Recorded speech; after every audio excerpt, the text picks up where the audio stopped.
I was really in shock. He's such a brilliant student, but the way that he reasons with himself and explains the good things, just the opposite of optimism. So in another word, the good things happen to him. For example, A+ in honors English, and he contribute to external reasons. It's not because I'm good at English, it's because the teacher, who is an easy teacher, gives out easy A's. Versus something good. For example, he won the top, the third place in this very important math competition, and he didn't think that's a permanent reason because I'm good at math. He felt that he always pick out the better things that the others on the others. So we can have example. For example, I always mess up everything. If something bad happened, do you feel that way? That make it a personal, I, permanent, always, or everything, pervasive. So when you explain bad things in these three dimensions, personal, permanent, and pervasive, that means we need to change. We need to make a difference. An optimistic person, when good things happen, they think that it's personal and it's permanent and it's pervasive. I'm good, I'm friendly, people like me. You know, when good things happen, they think of personal reasons and permanent factors. But when bad things happen, they actually think of the temporary reasons. Oh, this will be over soon. For example, right now we're in such unusual situation. We have the coronavirus pandemic. And if you look at this and saying that, well, this is going to be over just like all the other tragedies in history, then you will have a lot more a positive attitude towards it. If you think that, oh, what are we going to do? The world is going downhill. And then if you think it's permanent, pervasive, and personal, and then we're going to have a pessimistic perspective on this current situation. This applies to everything, to your grades, to your social skills.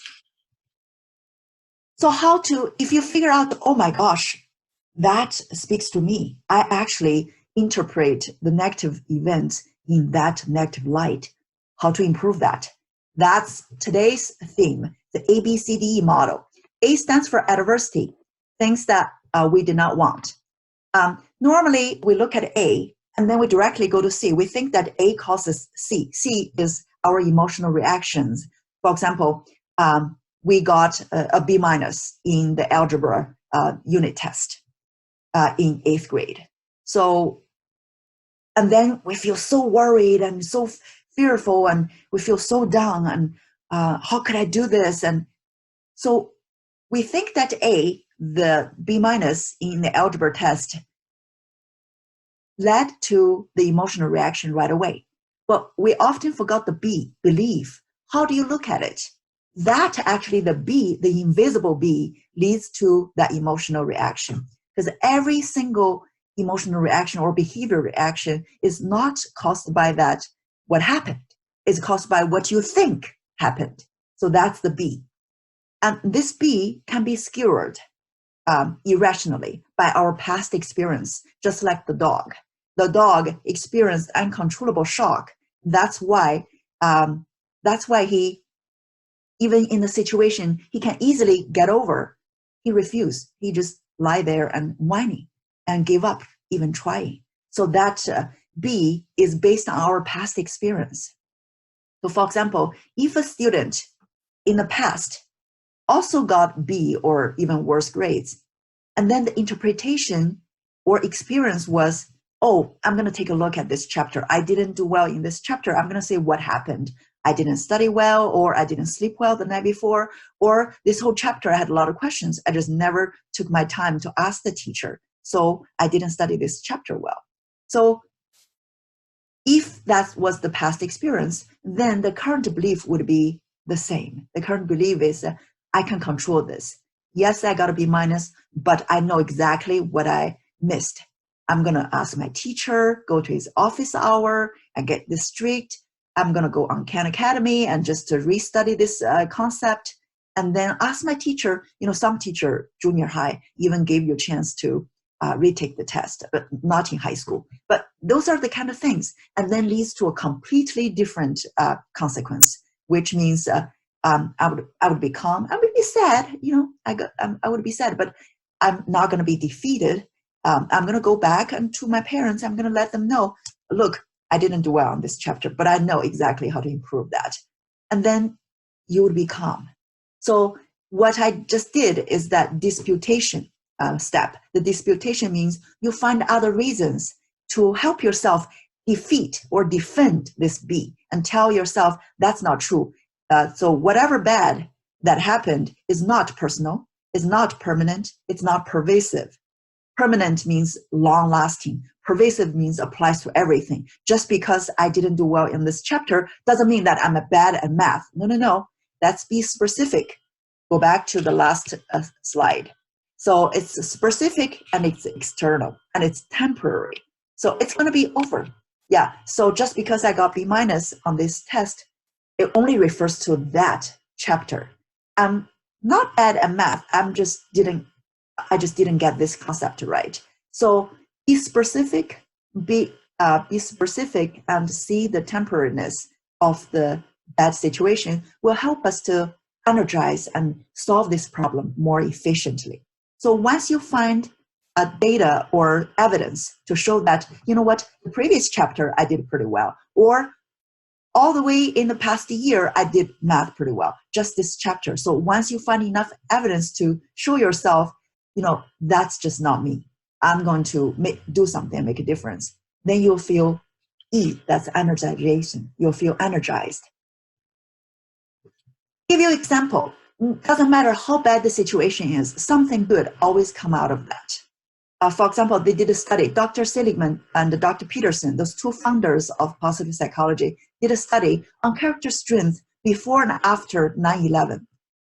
So 9/11, after 9/11, 2 months after 9/11, they did a study for people's character strength. They compare with before 9/11, and they found out that 7 character strengths become stronger, clearly stronger, 2 months after 9/11 in America. So gratitude is number 1. And they also found out that spirituality, love, hope, kindness, teamwork, and leadership, all these 7 character strengths become stronger 2 months after 9/11. That's a horrible national tragedy. But even that, 2 months later, people's character strength are strengthened. So as a summary, where does positive emotion come from? There are physiological reasons. For example, we talk about that sleep 8 to 10 hours a day, exercise 45 plus minutes per day, physiological factors. There are also psychological factors. Sense of security, which means no matter what happens, you trust yourself. You know that you're valuable. You know that you're loved. Sense of connection, you have good friends or a good family relationship, or you have sense of autonomy and competence, just like one student mentioned at last lesson's Q&A. When I get a good grade, I feel good. So I feel competent, I feel great. And so all this, we're going to talk more in the next few lessons. For this lesson's assignment, I want you to apply the ABCDE model to document how you could energize yourself by correcting one belief about adversity. So this belief has to be negative thoughts or inaccurate or irrational thoughts about what happened. So adversity could be anything that you don't want to happen, but happened. And then think about what automatically came to your mind. What's the automatic, we call that automatic negative thoughts, ANT. So the abbreviation is ANT, automatic negative thought. So what comes to your mind automatically after something bad happened? Like, for example, I had a fight with my brother. And then the belief, automatic negative thoughts, cause the consequence. So I feel angry or I feel upset, it's so unfair and all that. And your belief could be, whenever conflicts happen, my parents always side with my older brother, something like that. So something that when negative things happen, it came to personal, permanent, and pervasive. So this kind of automatic negative thoughts. and then leading to the consequence, your emotional reactions or behavior reaction. And then disputation, use rational evidence, data, past experience to fight it. Oh, that's not true. Last year, when something happened to me, my brother defended me, or my parents really comforted me, things like that. And then you'll feel different. You'll feel energized. You'll feel like you're valued or you're loved, things like that. So if you would like to share that with me, feel free to email it. If not, just do it for your own benefit. Thank you again for joining me for lesson 3 of our series.